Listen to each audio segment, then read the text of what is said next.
Hello and welcome back to the Reject Pile with me, Luke Edwards. You join me for the second in a run of episodes for summer 2026 after last week's episode focusing on our first sitcom with Stuck by Annabelle Edmonds. If you haven't listened and you'd like to learn more about sitcom and Annabelle, go back and check that one out.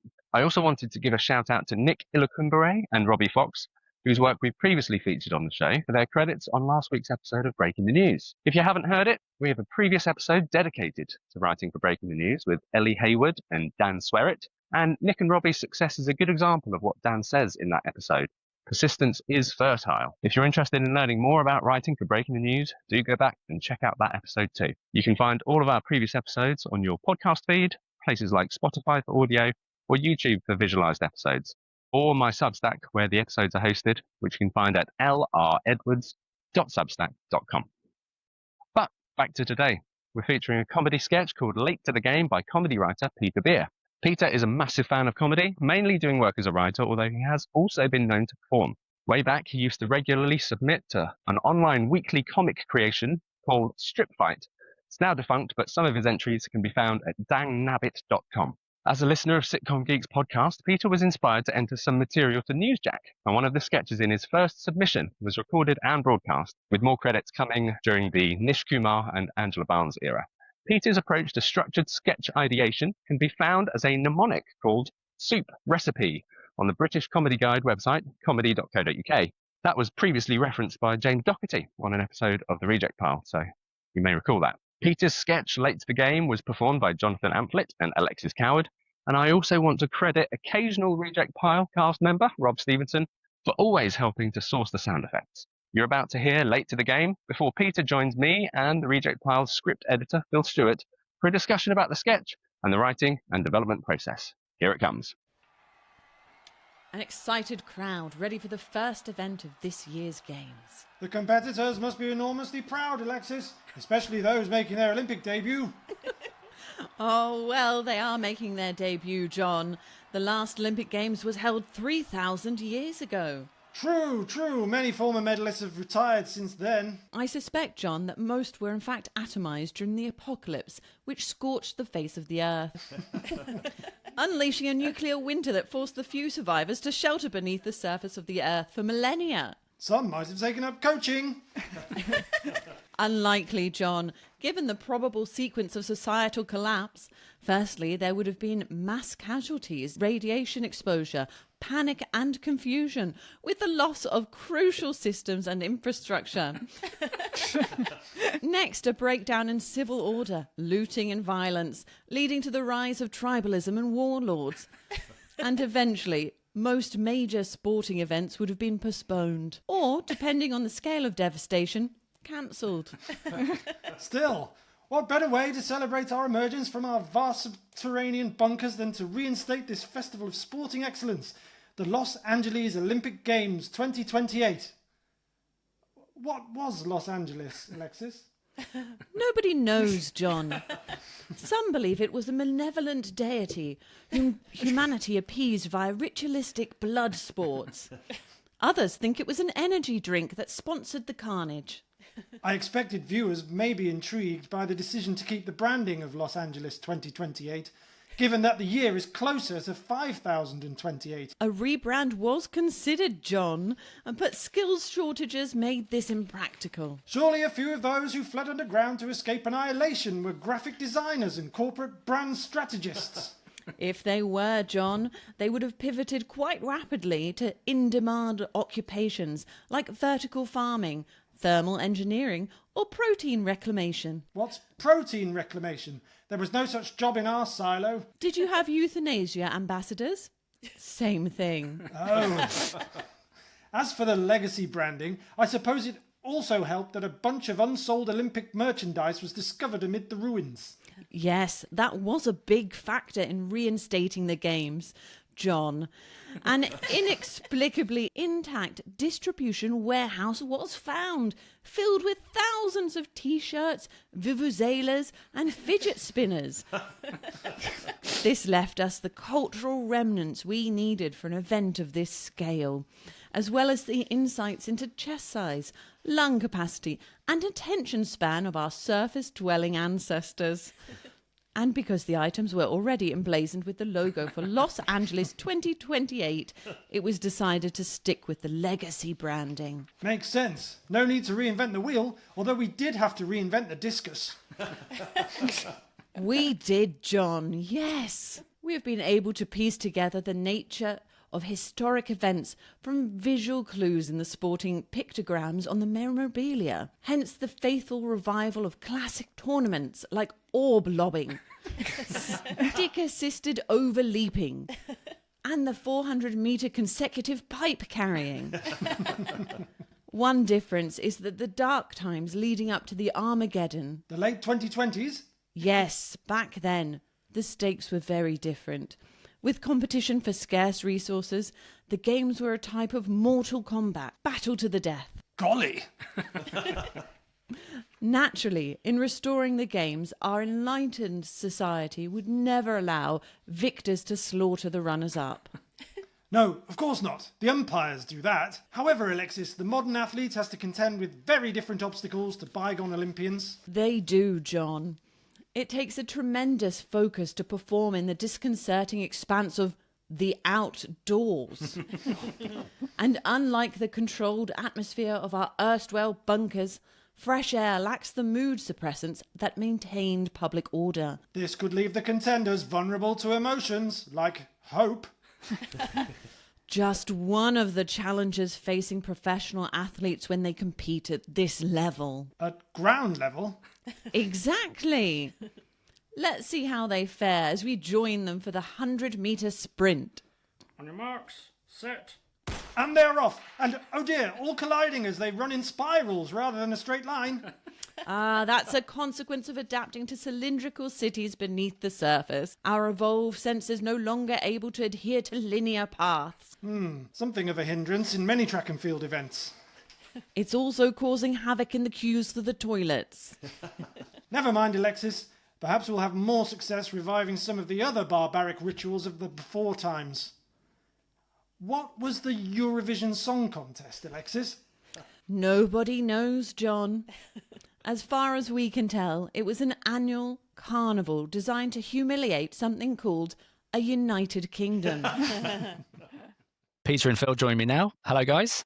Hiya. Thanks for joining me and Phil in the reject poll, Peter. We tend to start off by looking at the inspiration and the origins of the material that we're featuring. So do you just want to start by telling us a little bit of the story behind Late to the Game? Indeed, yes. So this was a submission for 2025 series of DMs Are Open. And I mean, I think they're into are they into series 3 or 4 now? I don't know, but Yeah, they kind I think so. of been changing the rules pretty much with each series. And for this one, I think they announced 2 themes on weekly intervals. This submission was, I think the theme was late. And I do what I always do, which I open up a notebook and just make lists and lists and lists of things that are always late, things that are never late, things that are famously late. I just kind of churn out lists and put words on the page. And the one thing that kind of stuck in my mind in terms of what was famously late, well, it was the 2020 Olympics. I think that's a pub quiz question of the future, isn't it? People that are not yet born will be asked in the future, in what year was the Tokyo 2020 Olympics held?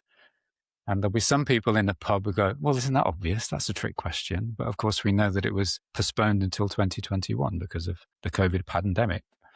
And so that was kind of where I started. That's the most kind of significant kind of postponement that I could think of. And I think I'd also been binge watching Silo on Apple TV as well. So I was thinking about these underground kind of communities. And it just started from there, really. How would I tend to write them in kind of a linear way. So I always think, well, how does it start? And, what's the pullback and reveal at the beginning? And it's that this could be any other contemporary sporting festival, but then we reveal, but actually we're thousands of years in the future because humanity has been underground for millennia. And then it's just kind of working through little ideas, probably too many ideas, and just trying to kind of crowbar them in. And just thinking about, well, if this is the case, if this is an event that hasn't happened for so long, what will be misunderstood about it? What will have evolved? There's also a great thing that I've read, in terms of design, there's a wonderful book about design called Universal Principles of Design. And there's a little challenge where they ask themselves, how do you make a warning to future generations of whatever we evolve into about nuclear waste? There's no point putting up a sign that says, warning, nuclear waste dumped here. So how do you communicate that to a future incarnation of humanity? And so I was just thinking along those lines as well, in terms of how would like the symbols of the Olympics be misinterpreted, or even just like a historical understanding of what life was like back in 2028, for example. Excellent. Hearing about that has just sort of joined so many dots, I think, that were in my mind reading through it. The silo reference, it just really made me think of silo, so that really did come across for me. Well, I think my wife read the books. I think there was So my wife read the silo books, and I think the first one was called Dust or Wool or something like that. So I was a bit familiar with that whole kind of context anyway. But yeah, I'd seen the TV show, and that kind of there's one scene where they do have a sporting event where they do kind of like run up and down spiral staircases. That's true. Yeah. And so that kind of stuck in my mind. But I've had other ideas as well I'm kind of a bit intrigued about kind of like bunker life and things like that. The thing that it reminded me of was Beneath the Planet of the Apes. It's got that same sort of, we're in the future and there's stuff that's from the past that we can't quite remember. I mean, it's the same nowadays. We have to interpret history. We have to try and make a meaning based on where we are currently. So yeah, I quite liked that. And you obviously did that with comedic effect, with, the place names and the games with silly names.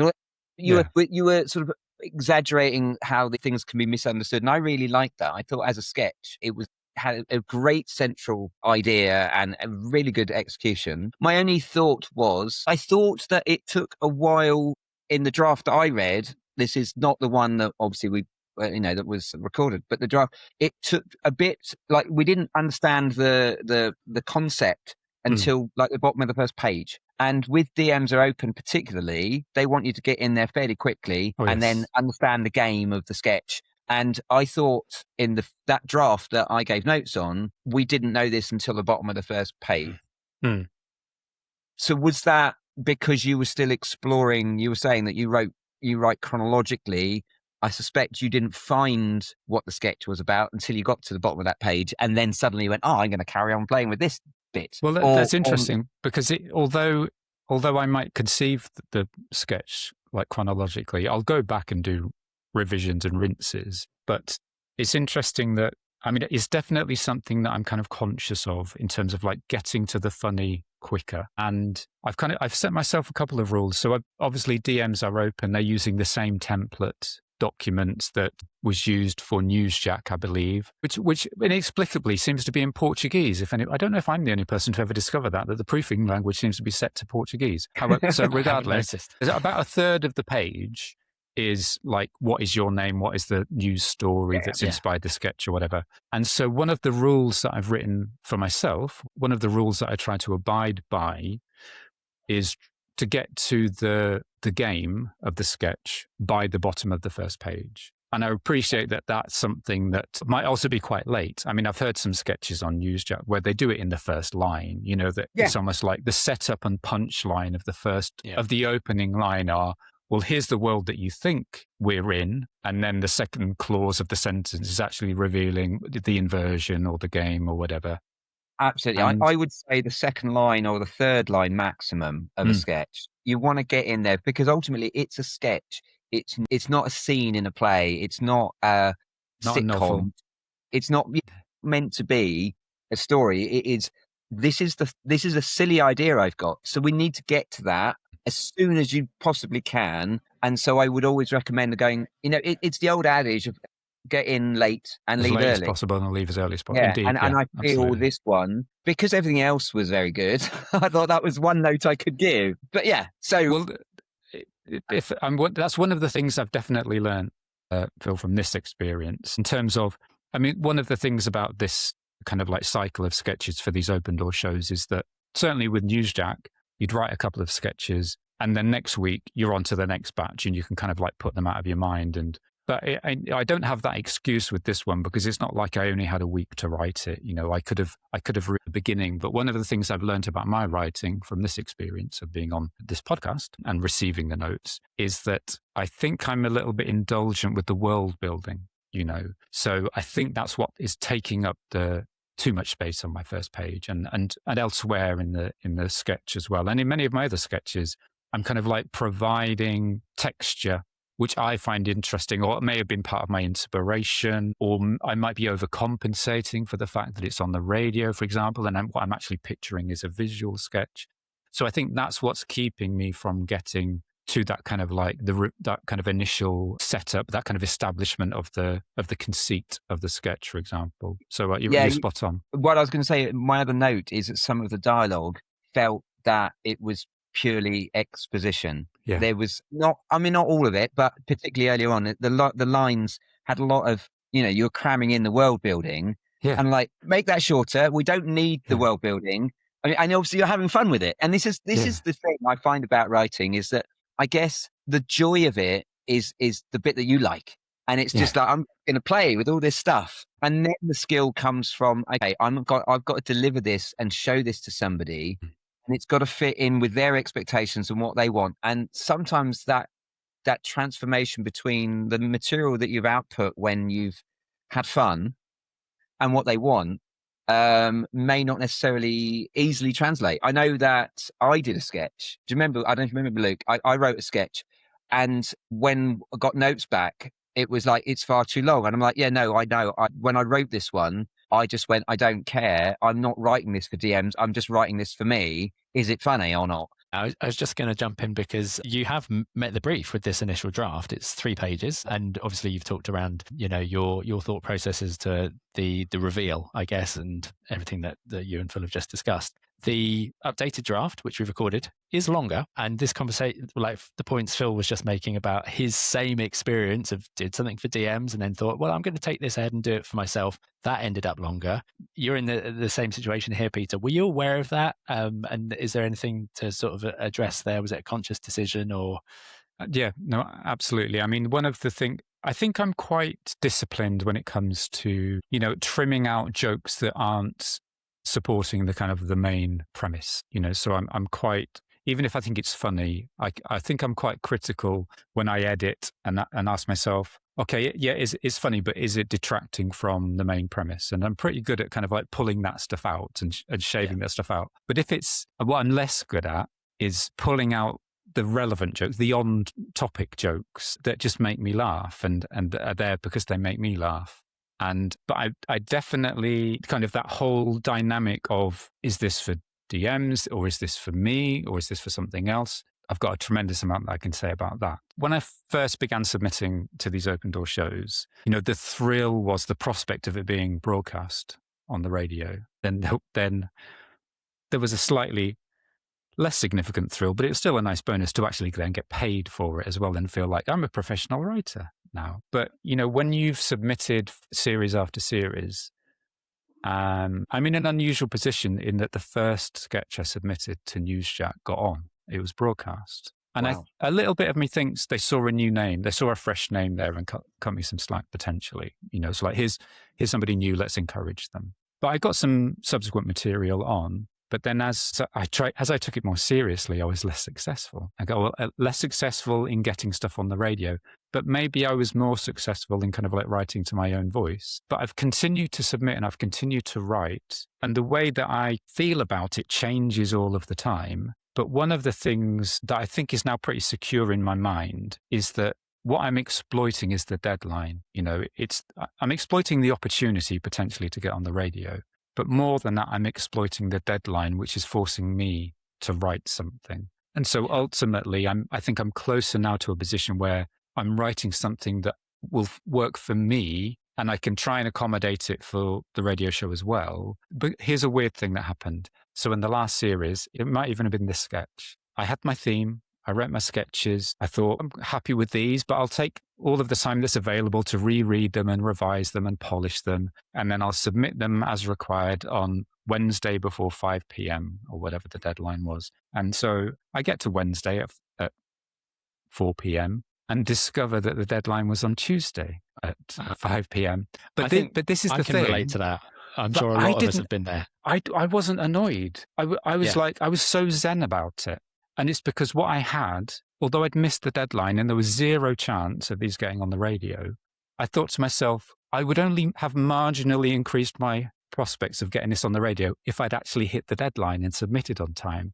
But what I've got out of this instead is 2 sketches that I'm happy with and that I've enjoyed writing and that I enjoy reading. And I think it's taken me many years of this process and of this submission and silence and then resubmission and silence and occasional success. It's taken me many years and many cycles of this for me now to approach these deadlines as something for me primarily.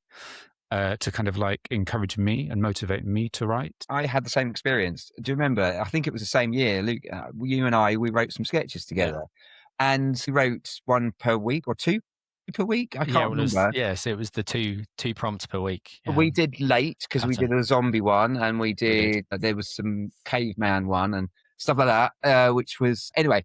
But none of them got anywhere, unfortunately. But from my perspective, I still look at them and go, yeah, these are reasonable. It's just clearly taste. But what I really liked was the deadline and just through working with you on a project. So it was really good to have DMs just as a kick up the arse to go write something. It's only going to be 3 pages or whatever maximum. And it's that routine of writing that is so beneficial. But if I may, what that meant then, because I was exploiting that deadline and writing something for me that was aligned to the DM's brief, it meant that when you on this podcast gave me the opportunity to rewrite it, I rewrote it for me, and that's why it ended up longer.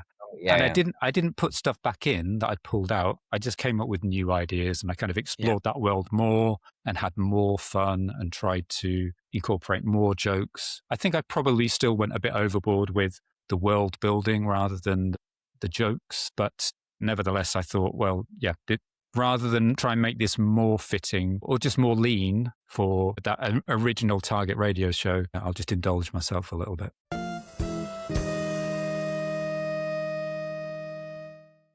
Peter, what you were saying earlier about, maybe your world building is, I can't remember how you phrased it, but, maybe that's something you need to work on or something. I'm sort of not sure I agree because we've received 4 or 5 of your sketches and I think it's your voice. Your voice comes across and you've got it's quite cerebral, dense texture and depth to the world that you've created. So I think you could go too far and try and lose that and it loses you in a way. I think perhaps what we're coming to with this conversation about the length of the sketch and who's it for, it's about just trying to find out the right balance, isn't it, between still having your voice and the very specific Peter-ness of it, while still having all the good quality sketch characteristics of getting in late, getting out early, having a high gag rate and that sort of thing. I think that's what I was going to say. The high gag rate is important.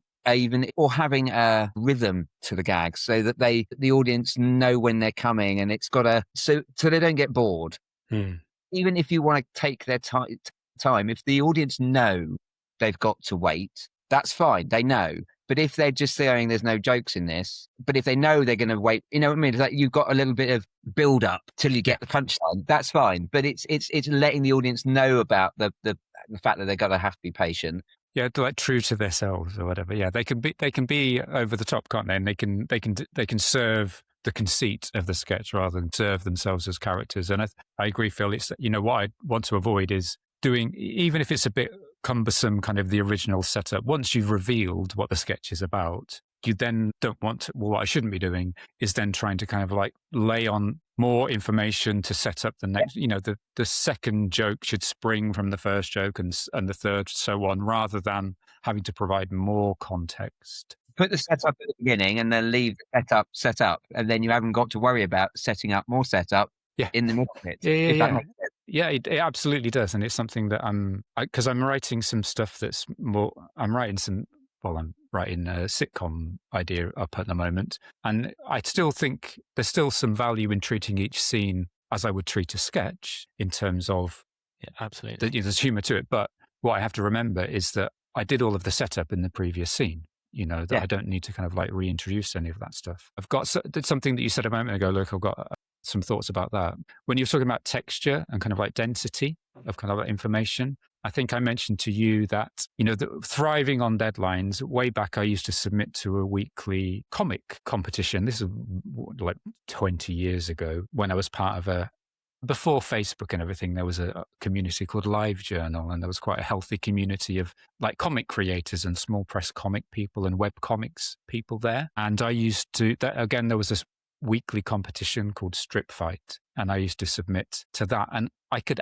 put all of that density and all of that texture in because it could be details drawn into the background of each frame. And I think maybe I'm just writing for the wrong medium. Maybe maybe instead of a sketch, it is a novel where I can lay on all of that texture, or maybe it should be a comic strip where I can put all of that detail as little visual gags in the background. Or maybe it should be a TV sketch or something like that, where I can describe what's occurring rather than kind of it all being spoken by the characters. I'm just thinking, have you ever read Watchmen, the script? Of course. Yeah. But that's the watching the Watchmen, and it's got examples of Alan Moore's very densely written scripts for it, and there's a page or so for the first panel. There's just so much of detail. Yeah. When I used to collect my little comics into like self-published comics. Yeah.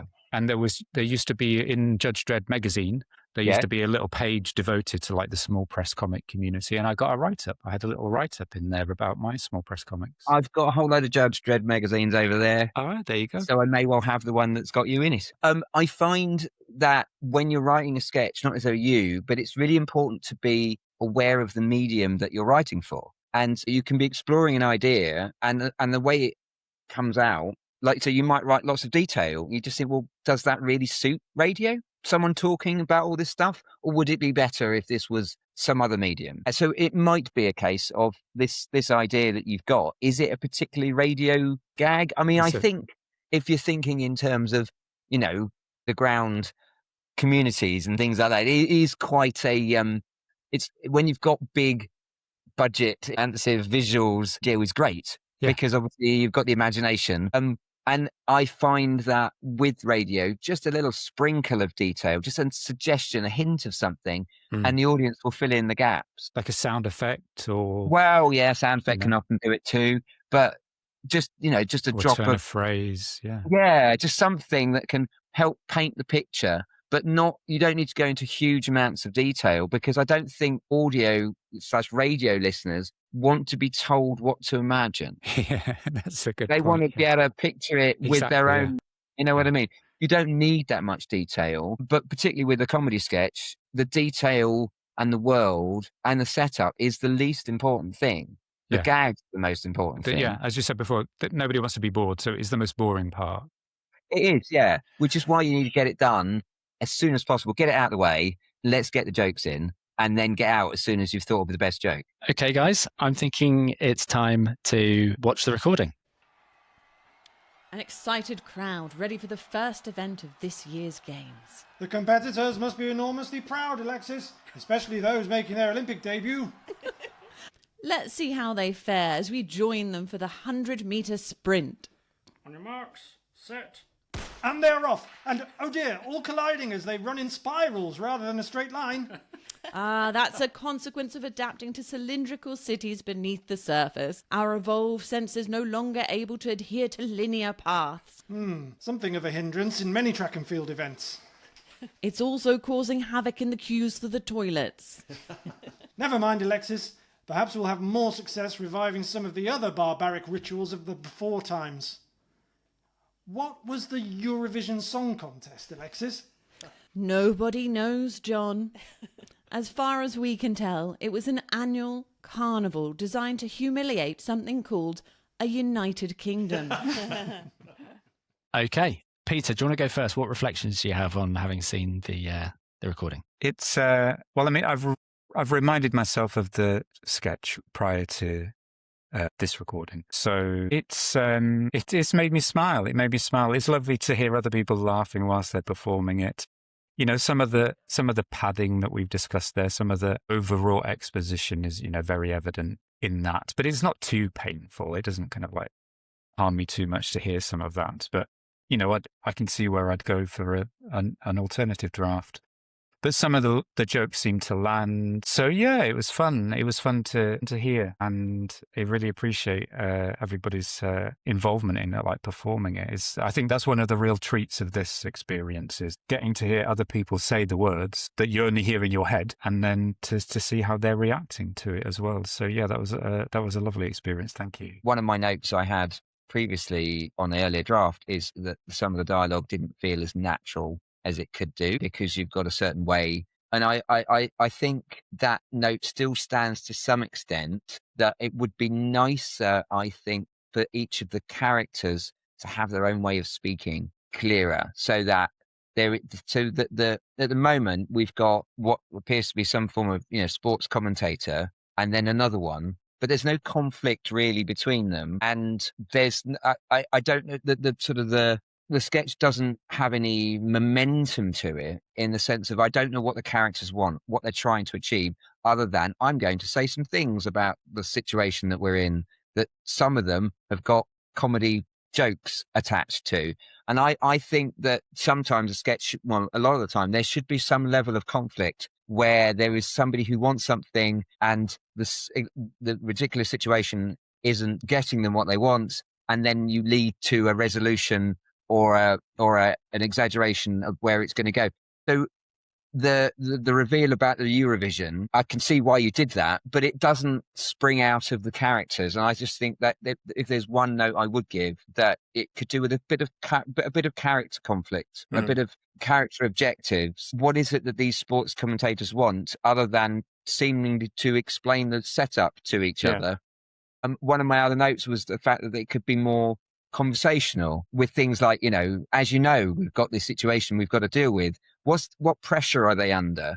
If it's a TV broadcast, or what is it? Why are we even having sports commentating? And I know this might be, it's a bigger note, but that is where I think there could be help. There is more energy behind it. Sometimes when an actor will read it, they might interpret the lines and then give you that energy, and that can help with your writing, when you realize that an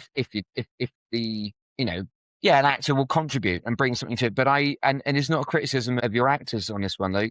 I didn't feel that there was that. The characters weren't really brought to life in the performance. I think they did fine with the script as it was, but I felt that if there's one thing that it was lacking, was the sense of a character with objective, with momentum, with pressure, with build up. Where's it going? I think to that, there's probably something I could have lent into there, just in terms of some of that initial misunderstanding by like the male commentator, who's just kind of like oblivious to the interval. And maybe there's something there. There could have been some more frustration perhaps from the female commentator, that her co-host just clearly doesn't get it. So maybe perhaps they shouldn't have both been as naive, and one could have been a little bit more frustrated. Absolutely. And I think some of that differentiation in the characters are probably lost, because the female commentator had all the exposition, and in a later draft I kind of like divided some of the information up between the two, so there was a bit more to and fro. But maybe what that's done is it's neutralized some of that kind of differentiation between the voices and the characters. So yeah, that's absolutely valid. I guess, for want of a better word, there's a lot of, not exactly whimsy but there is that level of, I'm going to just come up with some eccentric stuff, and I want to see why the character. I want to see frustration. I want to see conflict in a sketch of some sort. Escalation is exactly the word I had been failing to come up with. Maybe linking back to the apocalypse in the first place. What caused the apocalypse? Yeah. If there was something in the Olympics that caused them all to go underground in the first place, something that connects it all together. Because that would be obviously ridiculous. I don't know what it is, but you know what I mean? That's what the writers should come up with. But just something that makes you go, oh, I get it now. I understand why we've got a sketch about the Olympics being underground, or what have you. Do you both know are you both familiar with the Mitchell and Webb sketch about Man's Hour, where they try to twist Woman's Hour so it's for men? Okay. And they just can't emote. They can't be honest with each other. They get very frustrated. And the host gets so when he said, it's happening again. they begin the sketch with, okay, we're going to give this another go. And then they try to do a Man's Hour, and they don't take each other seriously. And when it comes onto like kind of like health subjects, they just won't be honest. They won't be frank with each other. And it all goes badly wrong and just descends into chaos because it was clearly a bad idea. So maybe I could have taken that kind of approach where we're going to give this a go. We don't know if this will work, but Olympics, everybody, whatever that means. So maybe there could have been more about that in terms of the kind of the conflict between, what we know the Olympics to be and maybe their misplaced expectations of what it should be. And then that's when you said escalation, I just thought of that Mitchell and Webb sketch where, it just gets worse and worse and worse. And then they abandon the broadcast altogether. I was just thinking, do they even have to be sports commentators for these jokes to work? Because a lot of it is about setup, like as in the world in which they exist. Okay. But maybe you do it as the organizers of the next Eurovision, or it is it's like, okay, guys, it's time. We need to say how much of a disaster that was, or some kind of the brains behind this very bad idea, and you'd still get an awful lot of the same jokes. And I think the very fact that the jokes would be the same, despite it being completely different people with different roles, says a lot about how they're not character specific. It's one of the things for DMs and Newsjack as well, is that they want multiple performers. They want the opportunity to have multiple performers. And so maybe some of that, again, if only I had been able to brainstorm with you when I was writing it, but maybe the escalation and the opportunity for different characters and different perspectives might come from everybody pinning their hopes on an athlete, for example, and then we could have cut to them at the end of a disastrous heat or something like that. So some of the chaos, and then that performer the athlete getting worse and worse in subsequent events. What we do have in that version is the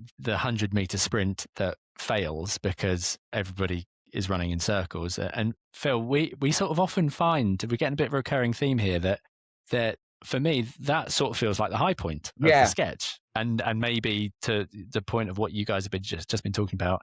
If it's building up, everybody's favorite bit of the Olympics is the 100-meter sprint, really. Like that's the grandstand moment. And then it's such a shambolic anticlimax. Maybe there's something there. But it's interesting, Phil, again, it's one where we sort of have the high point and then the sketch keeps going.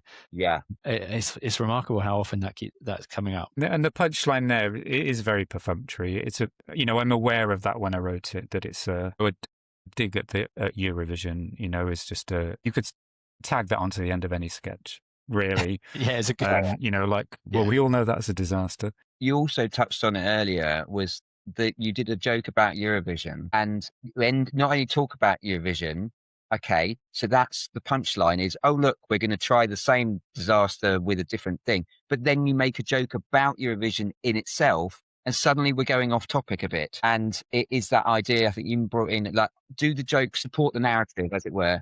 Do they earn their place? Yeah. And I'm not sure that Eurovision joke it seems to be one beat too many. Peter, you said that you had some thoughts of where you go next with it. Do you want to share I think, one of the other great things about this is that you asked for me to record it. So some of what you're describing, Phil, in terms of like the kind of the different character perspectives, obviously I heard the voices when I wrote it. And so I did do a little kind of like scratch record, and I went to the trouble. I had quite great fun actually putting some filters on the voices just to make the characters sound distinct when I did that.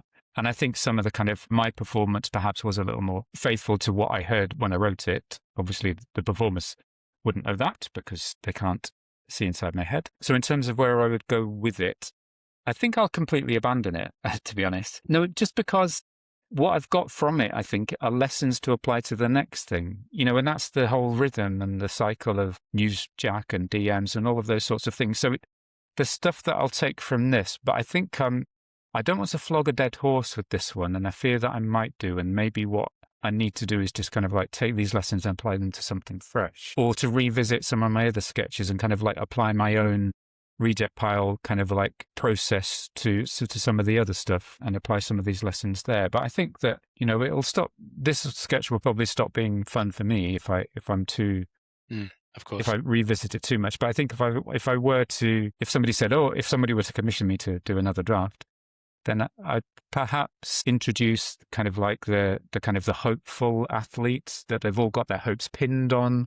if this is going to work, it's because this athlete is going to impress everybody, and maybe they're just as disastrous as the organizers. And maybe, obviously, I'd cut out a lot of the world building, a lot of the exposition. In terms of escalation, I think, just perhaps trying to kind of like build on the events themselves rather than the backstory of how we got here, just kind of like reveal some of that through the revealed events, for example. But there was another note, Phil, that you gave in one of the other sketches that I submitted, which was about having a target. And I only amped that up a tiny bit with my rewrite because I generally don't have target. I'm not particularly cross about anything when I'm writing sketches. I'm stringing together silly ideas or funny ideas.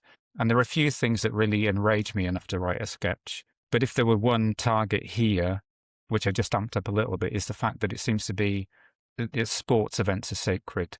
And when I was growing up, you'd be sitting there waiting for a TV show or a movie to come on. But because the darts or the snooker was overrunning, that would be postponed, and nothing will budge for the sports.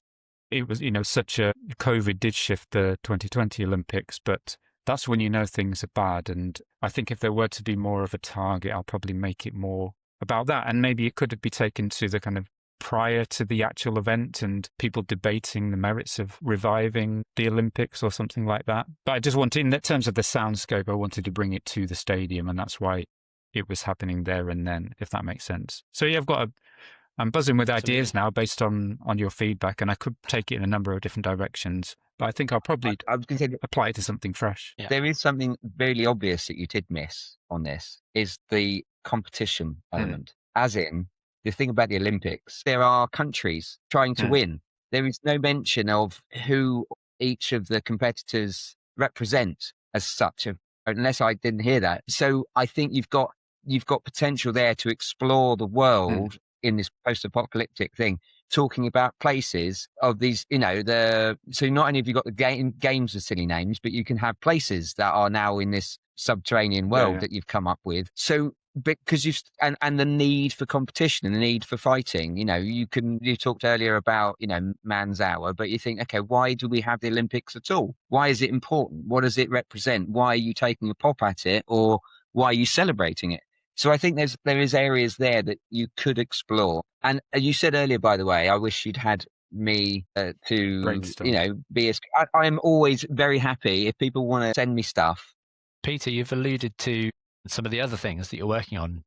Is there anything you want to sort of divulge? Like what are your current projects in flight? Well, going back to what you're saying there about the revisiting something, I had an idea for a sitcom way back years ago, and something happened with the sitcom Mission deadline looming.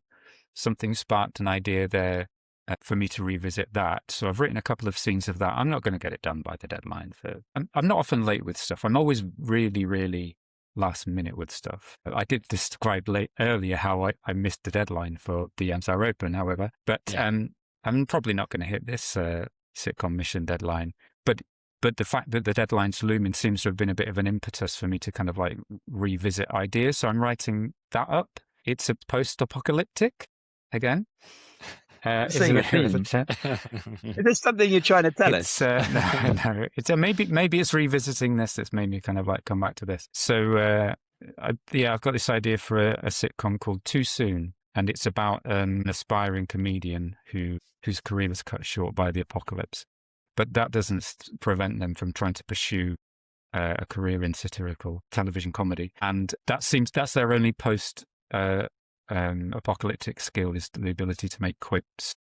So I'm having fun with that. There was a bit missing from it, and something kind of occurred to me recently, and that I've injected that. And it's also an opportunity for me to write jokes, put jokes into the mouth of this character, and they don't have to be good necessarily, because that can be part of his shortcoming.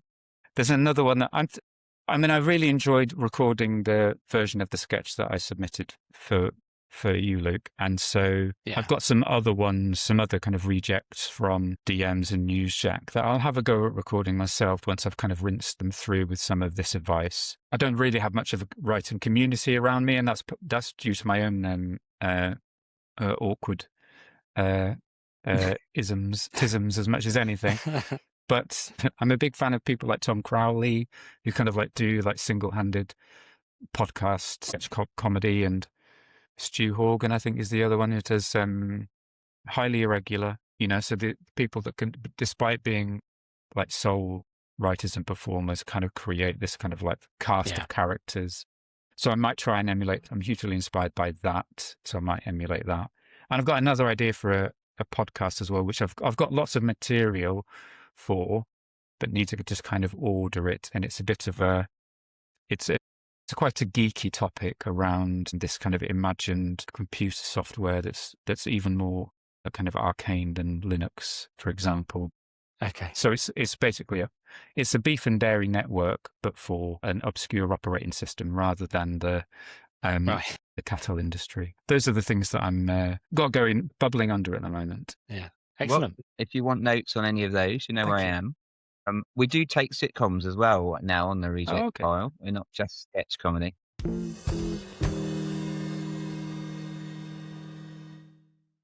Peter, you've touched on it a few times. You've done quite well. I think you've racked up quite a lot of credits on various things. I wondered if you've got any reflections or observations that you've made in that time working on different things. I think that's right. I do have to recognize that I've actually done quite well in terms of something that I kind of approach as something I enjoy as a hobby. I might have forgotten to mention that I got shortlisted in the David Nobbs sitcom competition a couple of years back. So I was in one of the 8 kind of like shortlisted ones there. But the thing which was a huge boost, it gave me confidence that, maybe I'm okay. Maybe I can actually write, because unless you're getting stuff broadcast, or you might be getting the recorded but cut email from Newsjack. Yeah. But if you're getting some kind of like competition placement, that's hugely encouraging. But the thing that that subsides really, really rapidly, because it might come to nothing beyond that. When I got a few sketches and jokes on in a Newsjack series, and I had an email from the producer, spotted your name a couple of times this series. Tell me a bit about yourself. And I replied with my life story, and then tumbleweed.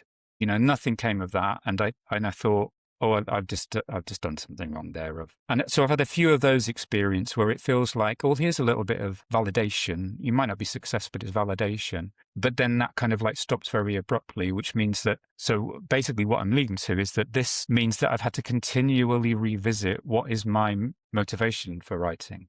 Because I can't rely on, even when I'm doing well and really getting that validation and getting that kind of recognition here and there, it's very short-lived. And it's not enough to sustain me in terms of like continuing to go. So I've had to be very reflective, I think, about, who am I doing it for and what am I doing it for? When will I be done? Because I'll never be done. I could get a sitcom on the telly, but that probably I wouldn't then put my feet up and think, there you go. That's that done.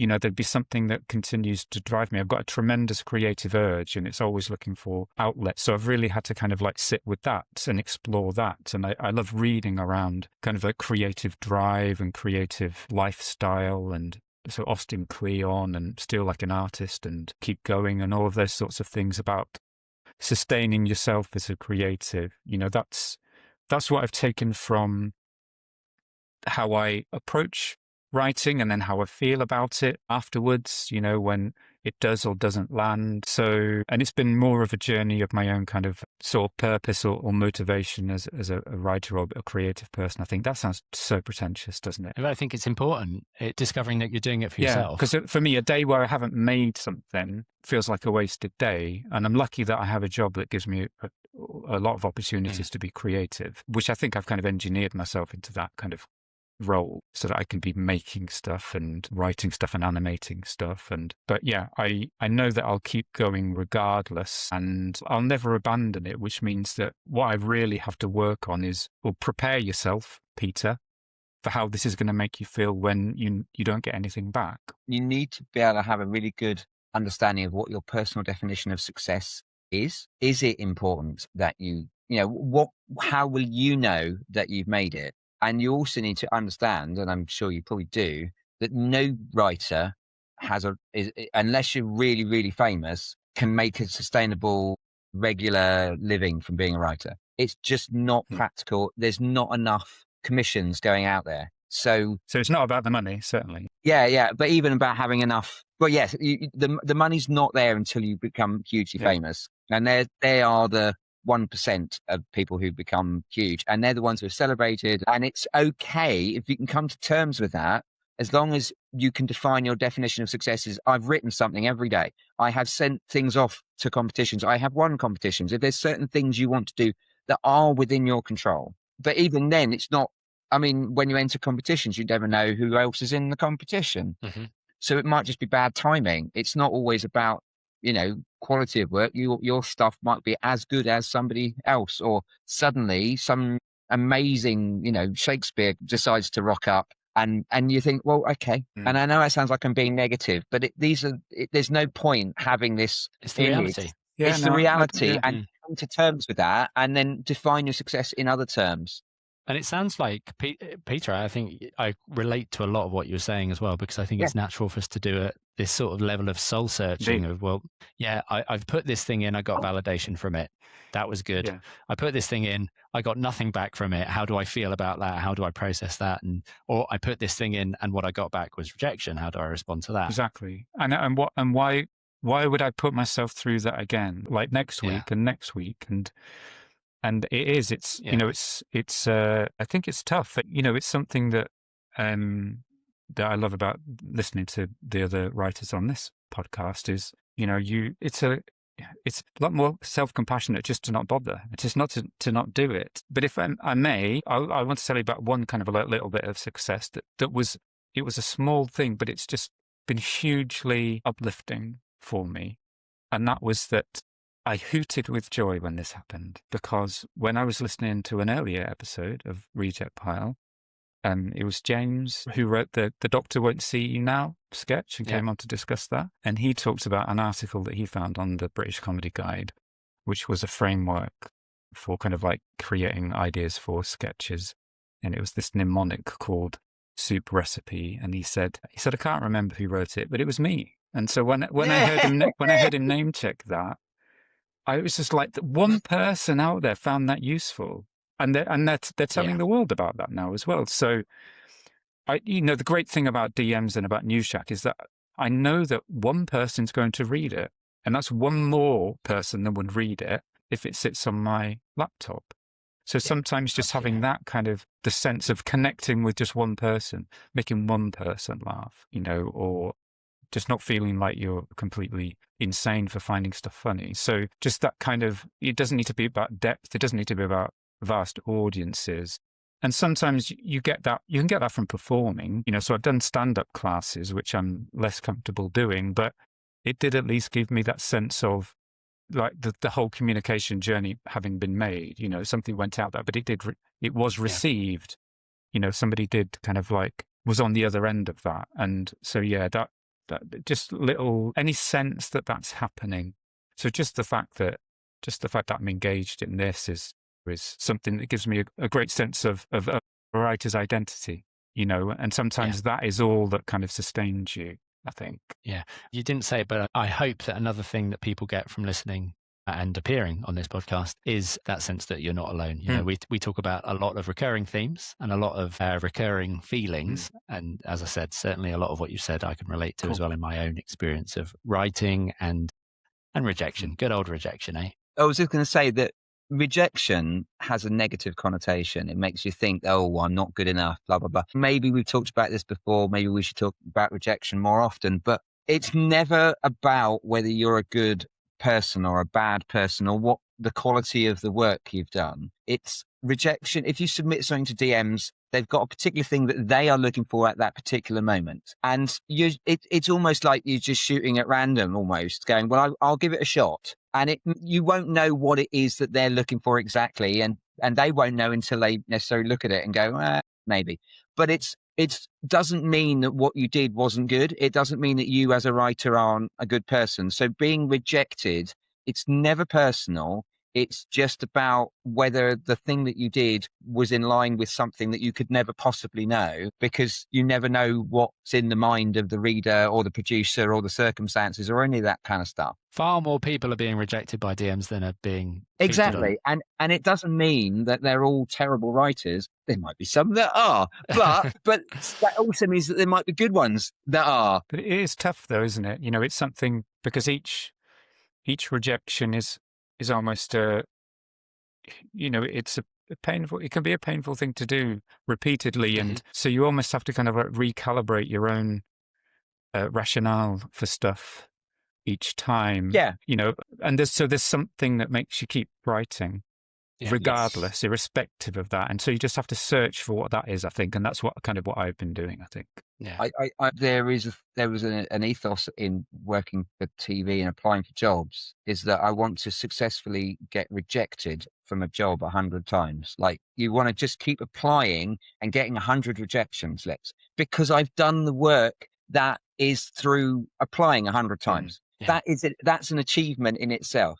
And it's the same with sketch writing. Write and submit 100 sketches. It doesn't matter how good or bad they are. Just doing that is an amazing achievement, and hopefully learn from each one. And your 100th sketch will probably be better than your first one, because you will learn with every rejection. I'm trying to kind of act on advice that that from this podcast and from other podcasts like Sitcom Geeks was, I took a lot from Sitcom Geeks. So one of the other things I'm trying to kind of act on is to put my own stuff out there as well, which I did very frequently with comics, for example. But when it's just words on the page, that's something I haven't done. So that's why this was a great experience, to kind of like be forced to record my version of this and to kind of like understand what's involved in that. So I recognize that I need to do more of that, because maybe, the DM's producer wasn't interested on that occasion, but maybe it will find its audience if I just kind of like get it out there. So I'm just coming to terms with how comfortable I am doing that, and kind of like being my own performer or finding other people to perform. But I think that's going to be the next step. I think the other bit about doing radio comedy that's really, really tough is you don't get the audience. Like, you don't hear them laughing. So if you want to try out material, I would recommend doing some theatre type stuff, live audience nights. Like with a live audience, scratch nights. And that's where Luke and I met, in fact. It is, yeah. And you then then you get immediate feedback, whether if they laugh or if they don't. Yeah. When I worked at Sky, we had a thing that was done that was a sketch. We were looking for writers for a new TV show, and they did it as write a play. And I was like, but with TV. And the idea is, yes, but then we can immediately get an audience in, and they will be laughing, and we can tell if the writers can write something that is funny. In this show, obviously, we get our actors to do it. And one of the things that Luke encourages is for the actors to not have read the sketch before, and they're naturally laughing as they perform it. And so that's useful for the writer to hear where people will naturally laugh. And the sketch performed is not for a radio show as such. It's for your feedback to see what it's like for actors to work with the material. And that's the nearest thing to getting it in a room with an audience. Maybe we'll do a live episode with an audience one day, Luke. I think that would be very good. You'll have to get to just need the opportunity to the London Podcast Festival, and I was just going to say that would be a thing. I went to some Rule of Three stuff there, and Inside the Comedian, and I lived in London for a few years, and I just went to so much stuff.